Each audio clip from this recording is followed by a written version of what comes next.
All right, so just pulling into the complex here, there's like, we did 600 and I think just over 600. If you see these ones right here, these columns, and there's some right here, all these units have columns, and I think we did just over 600 of them. You can see right here, there's usually about 8 in a row, but throughout this complex, there is just a ton of these. Now these were done back in 2005. Again, that's what, 16 years ago that this was done, and we're here right now to do a repair on one. I guess somebody hit one with a car, and there's some more on the right here.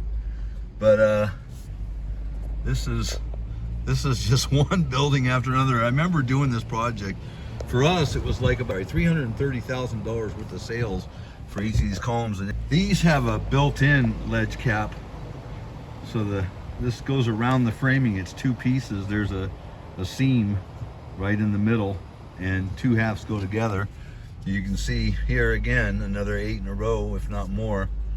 But we're here today to do a quick installation, repair on, I guess, one that broke. You can see this one right here has gotten all the Delta lock is already in place, tar paper underneath it, so it's all framed out, ready for us to do this. We'll show you how to do it.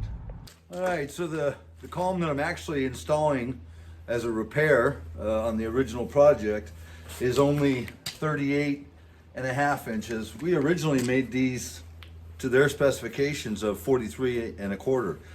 This particular column on site is a little bit smaller. But that's the nice thing about these things. You can make them adjustable. So I marked it and I'm just cutting it now.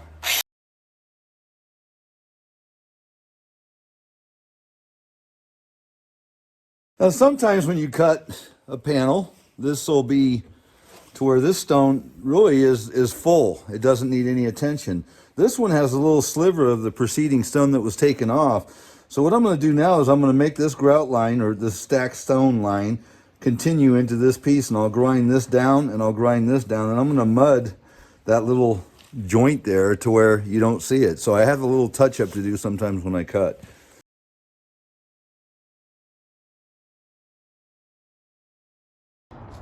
Okay, just a little close up here. This is all pre-conditioned with the tar paper and the Delta, I think it's a Delta Lock or Delta Dry. It's a tabbed material that keeps the actual column or the material off so air can ventilate through here. And in fact, as I recall, they had a screen ultimately, so this whole column, I don't know why I'm so big. Oh, I know why. This whole column is ventilated from the top all the way down to the bottom, so there's no dry rot.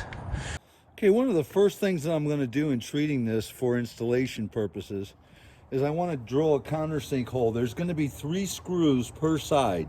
So what I'm going to do is I'm going to look for the thickest stone. Like this one's really a big thick one. And so what I'm going to do is just countersink a hole in this with a regular wood butterfly bit. Even though this is cement, it's a composite.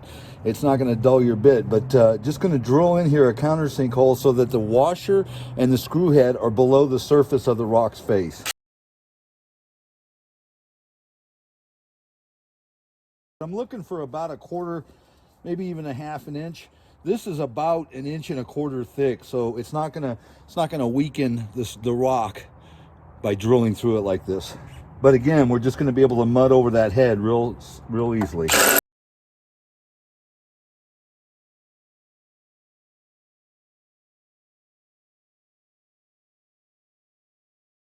Okay, now I've just got a regular wood metal bit, and I'm going to go ahead and drill a pilot hole through this that allows the screw. I've chosen a bit that'll allow the screw to go in. It's not grabbing this, it's going to hit the wood, and that's what we're looking to grab. So this should be free to move in and out.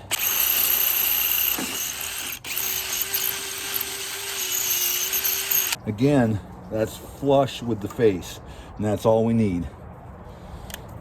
So I'm going to do that 3 on each side, so there's 12 screw heads I'm going to be preconditioning.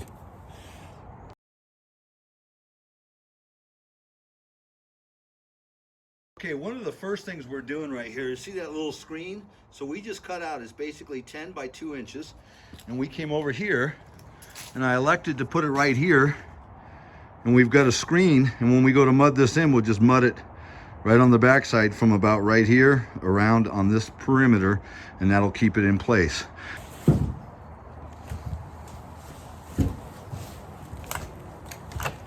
Really tight. A little tight on the back.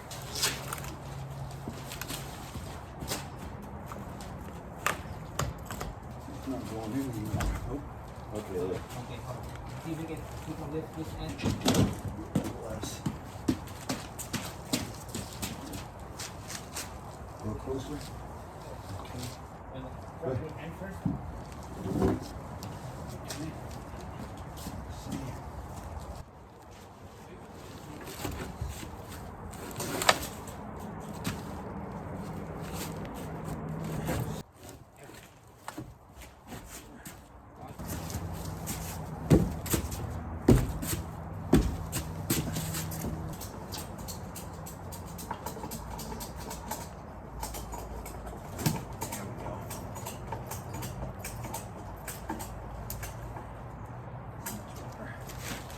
See what this other side did. Okay, yeah, that looks a lot better. Okay, so we got it pretty much where we want it now. Now it's going to be some screw ins. There we go. There we go.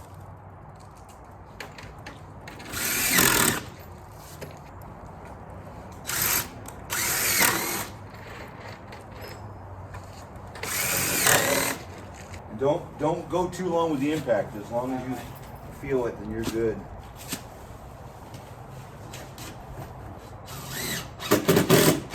There you go. So now do that.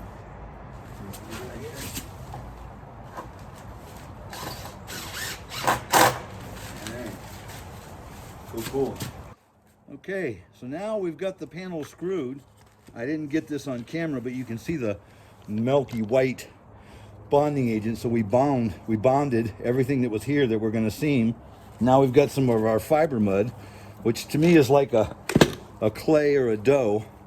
And what we're doing is we're just stuffing this into the joint to where it goes in a long ways. I mean, you just keep stuffing it until you figure, because it's the back of the panel is right up against the plastic, so you can push this for a while and then you just figure, well, I've got the joint full, and that's good. That's all you need to do, is just get the joint full, and then from there we're going to trial for aesthetics. But I'm just pushing that in real good.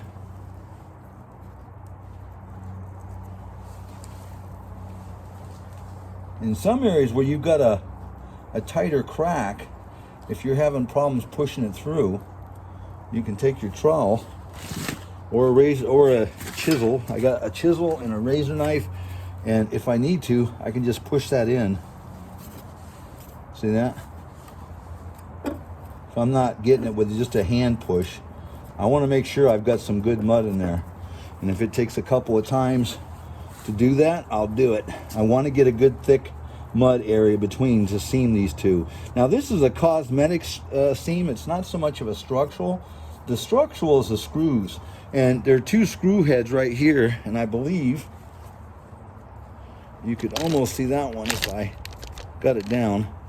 So this one right here, all I did to the two screw heads, because they're countersunk, is I just put a little bit of mud over it, if I can get it to stick, and then I smooth it out. And that's too much mud.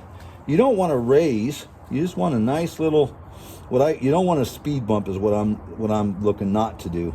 So I'm just smearing that in and going outward all the way around to where it disappears. And again, tomorrow when we go to stain this, if it's not perfect, we can touch it up just before we do it. But that takes care of the screws, so they are no longer an issue visually, but yet they're in place and they're doing their job. That's what fastens this to the wall structurally. So cosmetically, we don't want to see that, and that's done. Going back to my seam again. And again, if it's, This seam here is pretty tight where most of them are pretty open. So on the tighter ones, I'm going to take the time to push that through. Okay. Just because I want a good amount in there.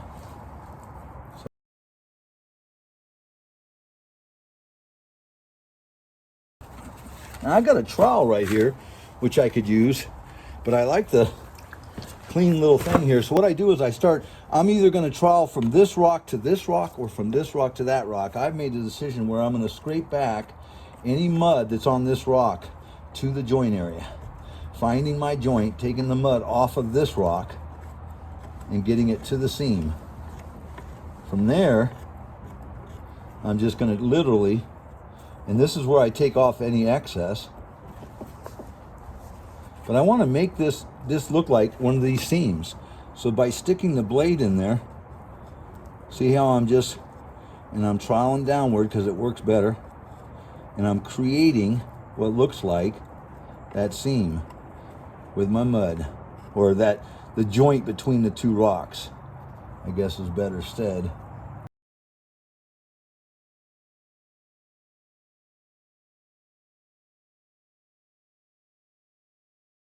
And not trying to get it too smooth, because you want to have some rock characteristics there.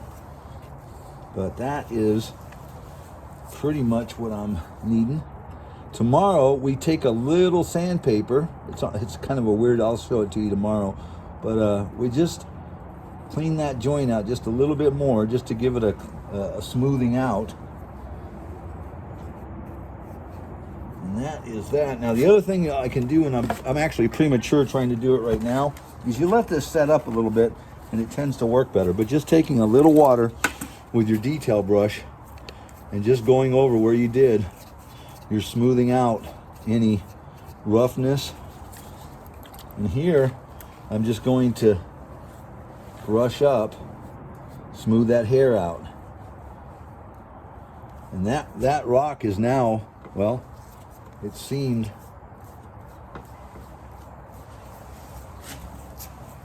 from right here all the way down to here. Now this, we're actually going to add some mud to the top, because you can see so I'm going to take that right to the bottom of that trim right there, because we are on a driveway that's sloped towards the camera, and that's why that side's tight. This side's got about 3/8 of an inch, and we're just going to fill that with some mud, making this new top right to there.